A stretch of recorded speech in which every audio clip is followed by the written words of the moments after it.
People are sometimes surprised when they find out that I'm 9.5 years sober. Now, alcohol was ultimately the thing that brought me to my knees, but a huge turning point in my addiction story actually started with a prescription. When I was 19 years old, I was in a car accident. Someone ran a red light and hit me. And a few months later, I started waking up with these episodes of excruciating neck pain. I couldn't turn my head. I couldn't drive. I was doing like those full body turns because my neck literally wouldn't move. It was very painful.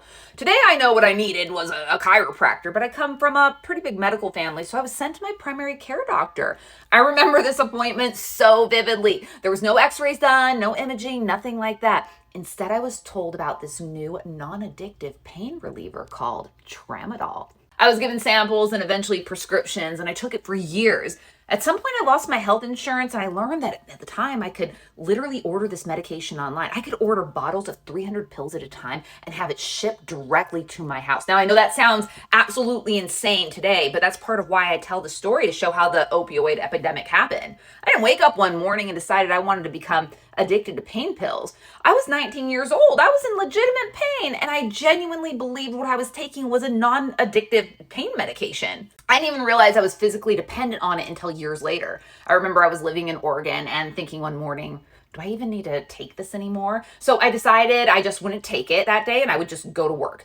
By lunchtime, I was in full-blown withdrawal. I was sweating profusely, horrible restless leg syndrome. I felt like I was crawling out of my own skin. I couldn't function. I had to make up an excuse to leave work because I had to go home and take it.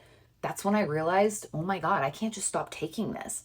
By that point, things had escalated. I was taking very large amounts, and eventually my fiance, who is now my husband, realized how bad it had gotten and helped wean me off. And I want to be really clear, the way I came off of it was not medically supervised, and I would never recommend someone doing what I did. Tramadol is an opioid, but it also affects the serotonin and norepinephrine. So abruptly stopping or even tapering off of it can be dangerous. I mean, the raging depression was horrific. The withdrawal was one of the worst experiences of my life. But getting off the pills didn't mean I had dealt with my addiction. I'd removed the substance. I hadn't addressed the underlying issues. So I did what a lot of people with addiction do. I just switched substances. I started drinking more, and eventually alcohol became the thing that ultimately brought me to my knees. So when people look at me today, a holistic herbalist who has been sober for 9.5 years, and say, you just don't seem like you were addicted, I understand why. You're meeting me at 9.5 years later. I think stories like mine are an important part of understanding how the opioid epidemic happened.